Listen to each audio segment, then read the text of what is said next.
l'Institut du monde arabe a eu cette pression. Nous allons exposer tout ce qui a été produit par la pensée islamique en Afrique, à la fois sur le plan architectural, sur le plan des habits, sur le plan des livres, sur le plan de tout ce qui a été produit. Et nous avons aussi essayé de chercher les artistes africains qui ont essayé de présenter cette pensée islamique en Afrique et qui vont être exposés dans les lieux d'exposition.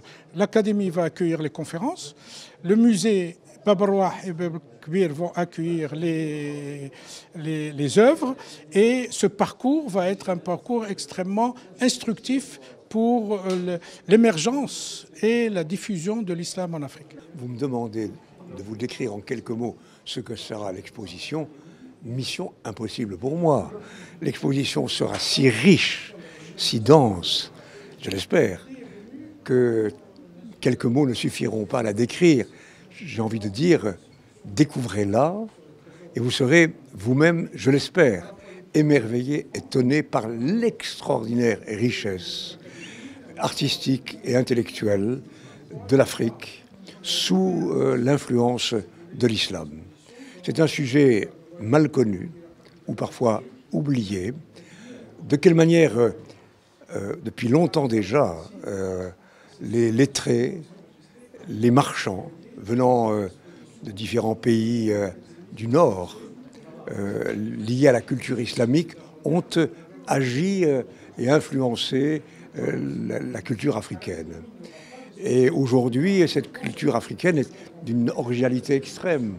L'architecture religieuse, les manuscrits, pensez à Tombouctou, l'écriture.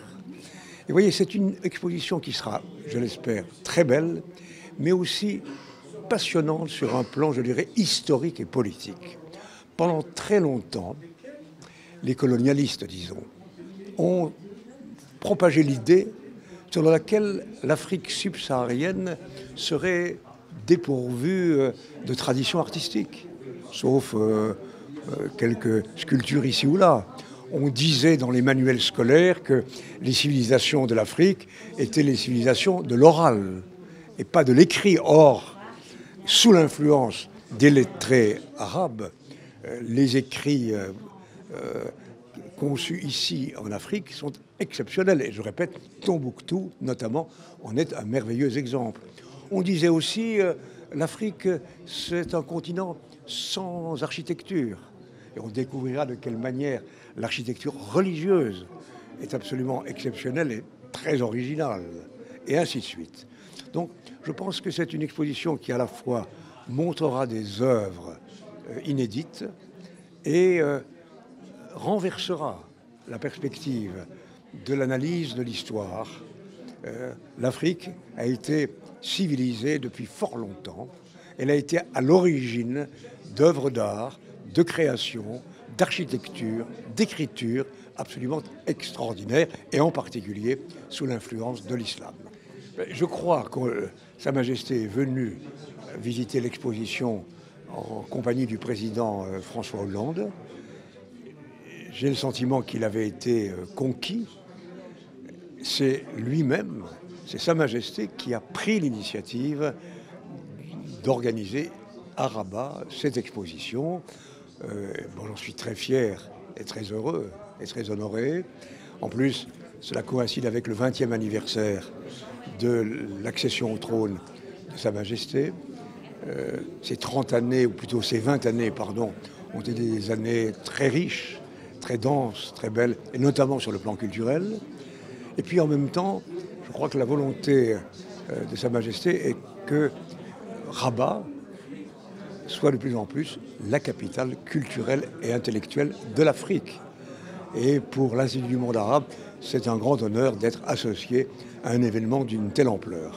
Elles sont très nombreuses, vous le savez. D'abord, Sa Majesté est un homme extraordinairement cultivé, un passionné d'art, un amoureux de la culture.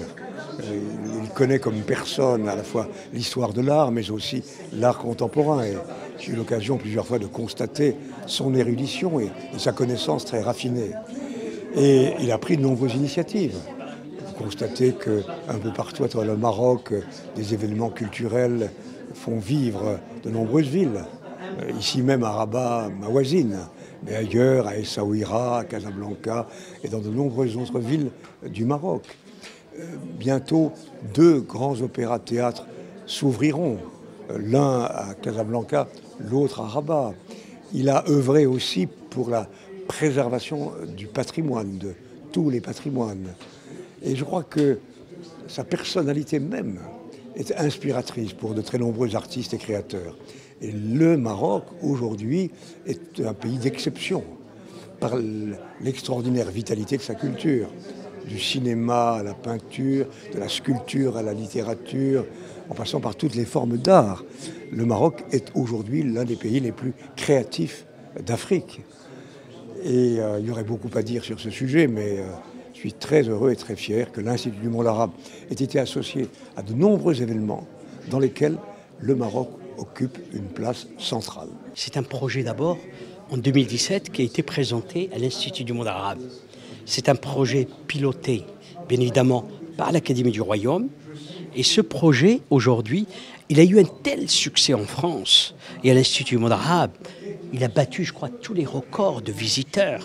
Et il était normal que les 4 institutions, c'est-à-dire l'Académie du Royaume, le ministère de la Culture, la Fondation nationale des musées et l'Institut du monde arabe puissent porter ce projet, que je parle, un projet éclairant, un projet qui donne de la lumière, qui donne peut-être une autre image de l'islam.